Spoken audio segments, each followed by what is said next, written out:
एक था बनिया। एक बार वह व्यापार के लिए प्रदेश जाने लगा। जाते जाते अपनी बहू को बुलाकर उसने कहा, मैं प्रदेश जा रहा हूँ, तुम अच्छी तरह रहना, बच्चों को भी संभालना और अपनी सास का भी अपने बच्चों की तरह देखभाल करना। याद रखना, माँ से कोई काम मत करवाना। बहू ने बोला, ठीक है, मैं आपकी बात समझ गई, मैं वैसा ही करूंगी जैसा आपने बोला है। आप आराम से जाइए। बहू ने बात ध्यान में रखी। बनिया तो चला गया। बहू ने दूसरे ही दिन माँ जी से कह दिया, माँ जी, आपके बेटे मुझसे कह गए हैं कि माँ को अपने बच्चों की तरह संभालना और उनको कोई काम मत करने देना। अब आप घर का कोई काम मत कीजिए, आप तो इन बच्चों के साथ खेलिए, खाए और मौज करिए। माँ जी गहरे सोच में पड़ गई, फिर बोली, बहू, ठीक है, अब मैं ऐसा ही करूंगी। कुछ दिनों के बाद बहू ने अपनी बेटी के कान छिदवाया। उस समय बहू को अपने पति की यह बात याद आई कि माँ को बच्चों की तरह ही संभालना है, इसीलिए बहू ने माँ जी के कान छिदवाने की बात सोची। उसने माँ जी से कहा, माँ जी चलिए, आपके कान छिदवाने हैं। सुनकर माँ जी घबरा उठी। उन्होंने बहू से कहा, बहू, मुझे अपने कान नहीं छिदवाने हैं। क्या अब अपने इस बुढ़ापे में मैं कान छिड़वाऊं?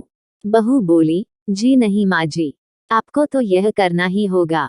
मैं नहीं चाहती कि आपका बेटा मुझे कुछ कहे, इसलिए आपको मैं अच्छी से देखभाल करूंगी। मेरी दोनों आंखें बराबर है, जैसी लड़की है वैसी ही आप भी है। माँ जी मन ही मन समझ गई और सुनार के पास बैठकर उन्होंने अपने कान छिदवा लिए। सुनार ने कान छेड़े और कान में धागा भी डाला। बहू जिस तरह रोज रोज लड़की के कान में तेल लगाती थी, उसी तरह माँ जी के कान में भी लगाती रही।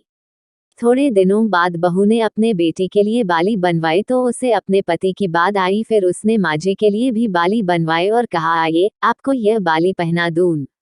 माँ जी ने कहा, बहू, मुझको बाली क्यों पहनाती हो? मैं बूढ़ी हूँ, मुझे इसकी जरूरत नहीं है।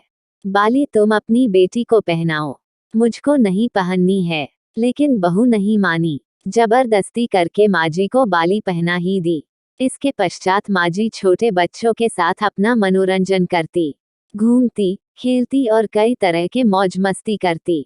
बहू ने एक बढ़िया दिन देखकर अपने बेटे को नाई से चोटी रखवा ली। फिर बहू को माँ जी की याद आ गई। माँ जी बच्चों के साथ खेल रही थी, उन्हें वहां से बुलवा लिया और कहा, माँ जी आइए, नाई के सामने बैठिए। अपने लड़के की तरह मुझे आपके सिर पर वो चोटी रखवानी है। जब गोविंद की चोटी रखवाई है तो आपके क्यों न रखवाऊं? इसलिए आप जल्दी आइए। माँ जी ने बहू को बहुत समझाया, पर बहू टस से मज न हुई। आखिर माँ जी नाई के सामने बैठी और उन्होंने अपने सिर पर चोटी रखवाई। बहू ने गोविंद को और माँ जी को जो बोला वही किया उनके साथ। बाद में बहू रोज माँ जी की चोटी में तेल डालती, चोटी गूंथती और सर पर ओढ़नी डालकर माँ जी को बच्चों के साथ खेलने के लिए भेजती। जब खाने का समय होता तो बहू उनको आवाज देकर बुलाती है। ऐसे ही रोज का हाल था। जब बेटा घर वापस आया तो सबसे पहले उसने बहू से माँ के बारे में पूछा कि माँ कैसी है और कहाँ है, मुझे उनसे आशीर्वाद लेना है। बहू ने बताया, माँ जी तो बच्चों के साथ खेल रही है, यही कहीं होगी, आ जाएंगी। बेटे ने पूछा, क्या कहते हो? माँ गली में खेलने गई है। गली में तो बच्चे खेलते हैं, क्या बूई माँ कहीं खेलने जाती है? बहू ने कहा, मैं तो माँ को खेलने भेजती हूँ, आपने कहा नहीं था कि माँ को बच्चों की तरह रखना। मैंने तो लड़की की तरह ही माँ के भी कान बिंधवाए हैं और कानों में बालियां पहनाई है। जब लड़के की चोटी रखवाई तो मैंने माँ की भी चोटी रखवा ली थी। जब मैं सबको खेलने भेजती हूँ तो माँ को क्यों न भेजूं?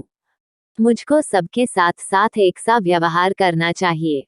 पति समझ गया कि उसकी मूर्ख स्त्री की अकल का दिवाला निकल गया है। बाद में पति के कहने पर बहू ने माँ को पुकारा। माँ जी गली में से खेलती खेलती आई और अपने बेटे को देखकर उसकी आंखों में आंसू छलछला आए। माँ की हालत देखकर बेटा भी दुखी हो उठा। बहू की मूर्खता के लिए बेटे ने माँ से माफी मांगी और बहू को बड़ी उल्टी सीधी सुनाई। और ऐसे ही धार्मिक किस्सों के लिए हमारे चैनल वैदिक ज्ञान को सब्सक्राइब करना न भूलें। धन्यवाद।